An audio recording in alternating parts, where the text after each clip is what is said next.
Okay, so welcome back. It's Kyle. And today is a big one because I've been sitting on this for a while and I needed to make sure I had everything right before I said anything publicly.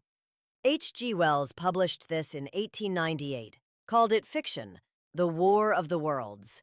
It is not fiction. Let me show you what I mean.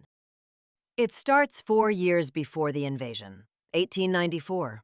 Astronomers across England and Europe are observing Mars through their telescopes, and they are seeing flashes, bright flashes on the surface, repeated 10 nights in a row. They report it. It is noted in the scientific literature. And then, absolutely nothing happens. No investigation, no response, no announcement. 4 years of warning. 4 years.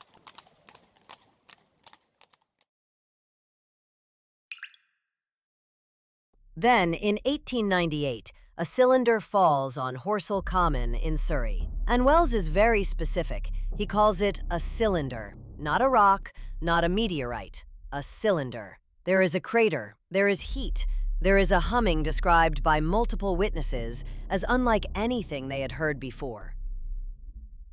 The official position at the time was meteorite. It was not a meteorite.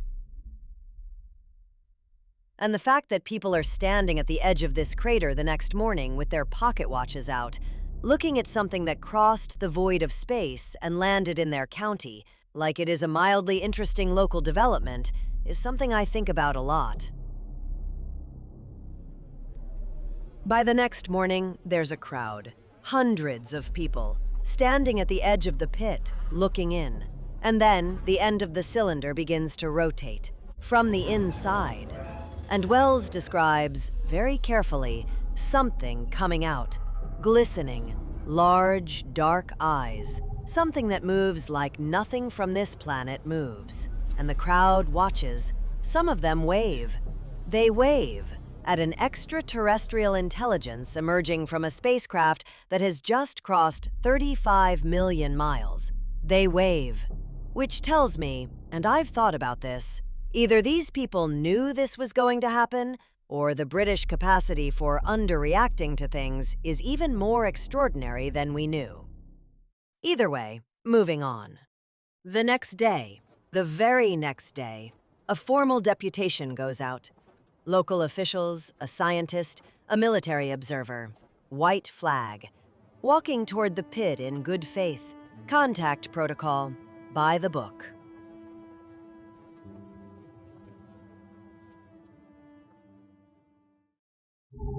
And then Wells describes a sudden flash of light.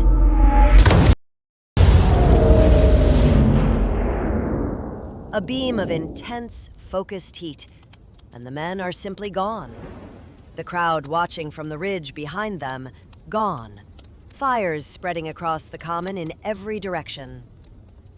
A directed energy weapon, operational and deployed, in Surrey in 1898. I'm just going to leave that there. I want you to sit with that for a moment, and then we'll continue. The next day, the fighting machines appear, 3 legs, 100 feet tall, moving across the Surrey countryside at the pace of a running man, but covering the distance of a train. Each one armed with the heat ray and what Wells calls black smoke, a chemical dispersal weapon. Now, I want to talk about the engineering for a second. Because the metallurgy required for these structures, the articulated joints alone, moving at that speed, at that scale, would have been impossible with any technology available on Earth in 1898. Or, I would argue, for some considerable time after. The question of where the reverse-engineered specifications went, who has them now, in what facility, that is a question I have submitted Freedom of Information requests about. I have not received a response, which is itself a kind of response.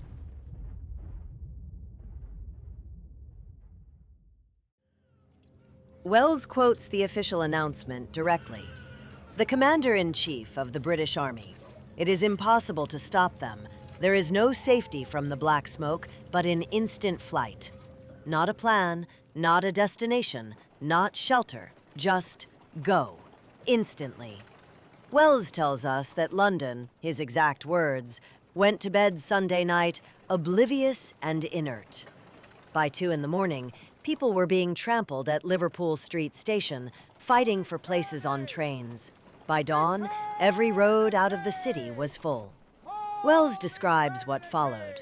He says, and he chooses these words deliberately, "Never before in the history of the world had such a mass of human beings moved and suffered together."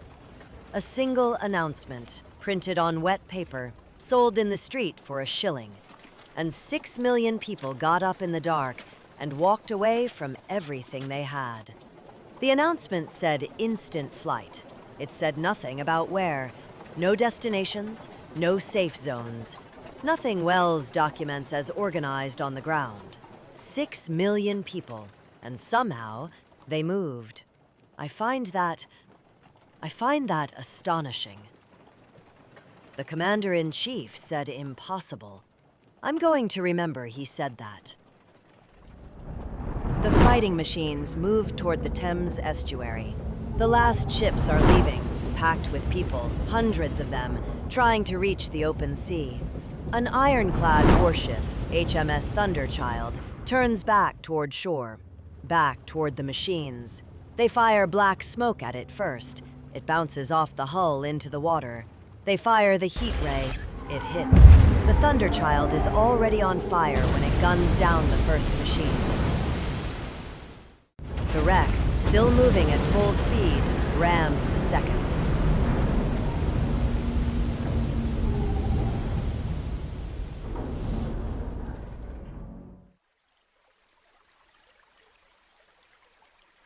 The ships get out. The Thunderchild does not.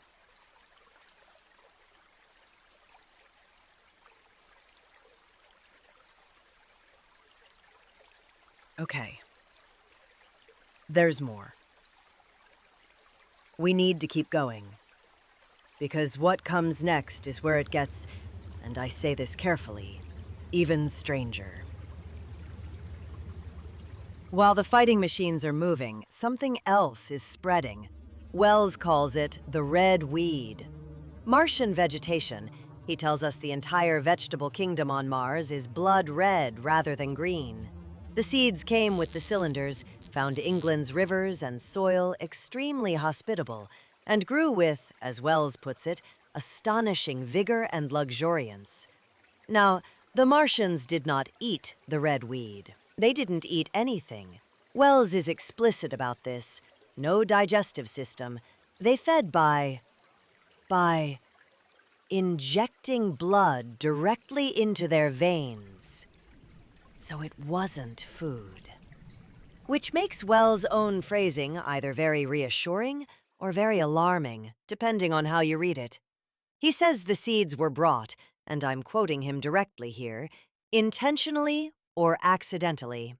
Those are the two options he offers, intentional or accidental. He doesn't decide. I want to be precise about what I am and am not claiming. I am not claiming the red weed is currently present in Surrey. I am saying that in satellite photography of certain areas of Surrey and Kent, there are patches of vegetation that are a color which I find interesting. I'm keeping an eye on it. The 5th Martian cylinder came down directly on the house. The narrator and the curate survived, in the kitchen and the scullery, 20 yards from the pit. Now, the tripods, the fighting machines, you've seen those. This is something different. Wells calls them handling machines. 5 jointed legs, crab-like body, dozens of articulated tentacles. Operating on its own, no Martian at the controls, moving so fast, so fluidly, that Wells says he didn't see it as a machine at first. He thought it was alive. They had food. They had the slit in the wall to watch through. They had each other. That last part was the problem. The curate's mind went. A few days in, his mind went. He started talking. It is just, oh God. Talking louder. It is just. And louder. We have sinned. We have fallen short. And the Martians were 20 yards away. The winepress of God. Just. Woe unto this unfaithful city! 20 Woe! yards. Woe! Woe! Shut. I have been still too long. Shut up. The word of the Lord is upon me. For God's I must sake. bear my witness. Shut I go. up. The narrator picked up the meat chopper. He turned the blade back. The curate was knocked out.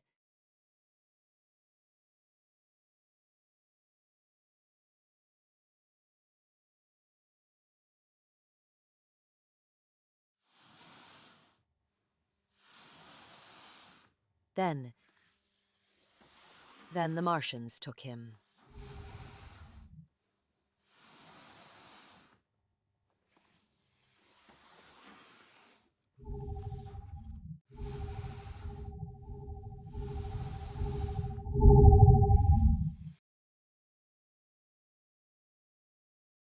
The narrator meets a soldier during the chaos, an artilleryman, and this man has a plan. He's digging tunnels under London, building a network, storing food and supplies. The idea, a remnant of humanity living underground, adapting to the new world, waiting for an opportunity. The narrator thinks he's lost his mind. I think he is the single most prepared individual in this entire account. What he is describing is, functionally, a continuity of civilization bunker, which, I should point out, are a real thing that real governments build. This man was simply working with the resources available to him, and the narrative treats him as a cautionary tale. I find that telling. I find that very telling indeed. And then the narrator walks into London. No people, no movement. Wells says it was curiously like, and I'm quoting him here, a Sunday in the city. Closed shops, blinds drawn, the desertion and the stillness. Except it wasn't stillness, not exactly. There was a sound, coming from somewhere near Regent's Park, a howling, a sobbing alternation of two notes. Wells writes it out phonetically. Oola, oola, oola. Oola, like something enormous and lost. The red weed dying on every surface, already whitening, already crumbling.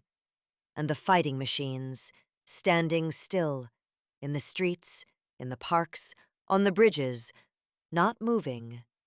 He follows the sound. Past Hyde Park. Past the Serpentine. And then, near Primrose Hill, he sees the birds, circling the hood of one of the machines, and the crying stops. Wells describes it. The silence came like a thunderclap. He goes up the hill, looks down into their compound. Wells writes, here and there they were scattered, nearly 50 altogether, dead. Whether that was all of them, Wells doesn't say. Slain, Wells writes, and I'm quoting, by the putrefactive and disease bacteria against which their systems were unprepared. Slain, after all man's devices had failed, by the humblest things that God, in his wisdom, has put upon this earth.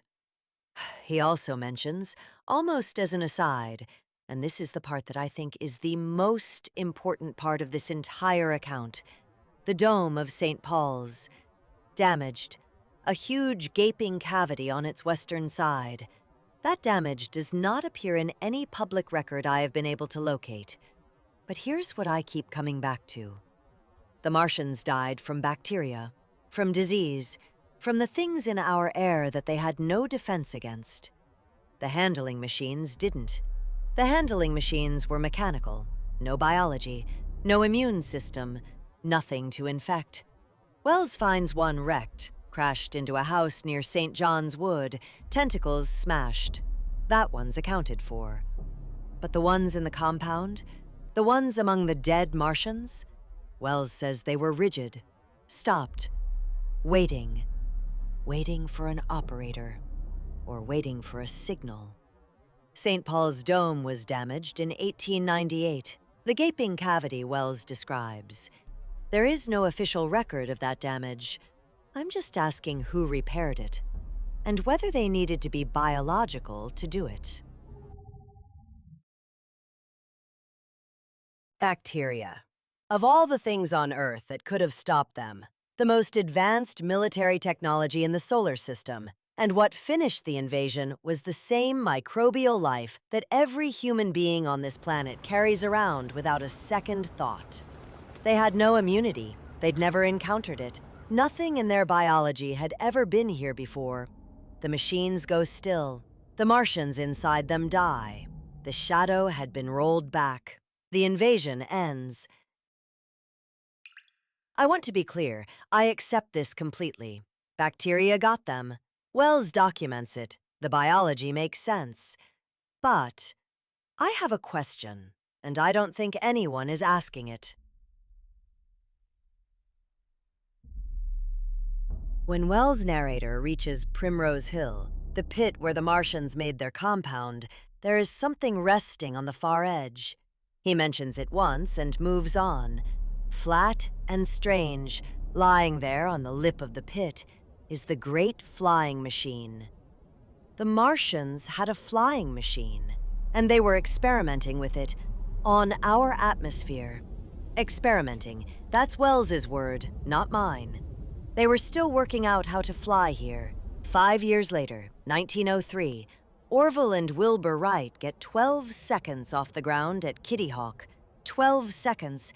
And we act like that came from nowhere. I'm not saying there's a connection. I want to be very clear about that.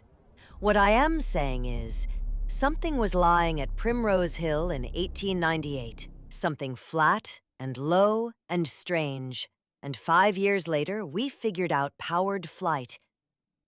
And I wonder. A species that crossed 35 million miles of space, built the heat ray, the fighting machines, the handling machines. Wells called it the beginning of the massacre of mankind.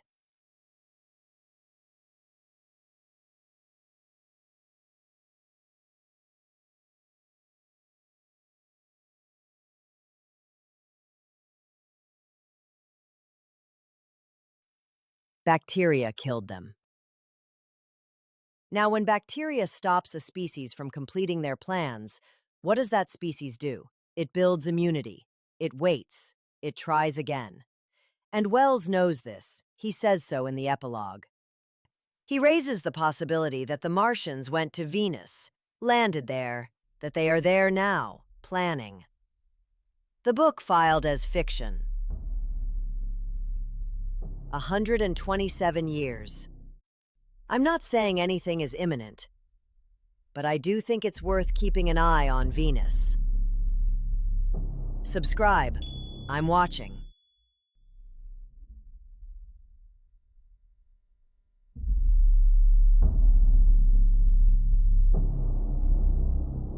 A big thank you to Embodied Services for supporting this video. See you next time.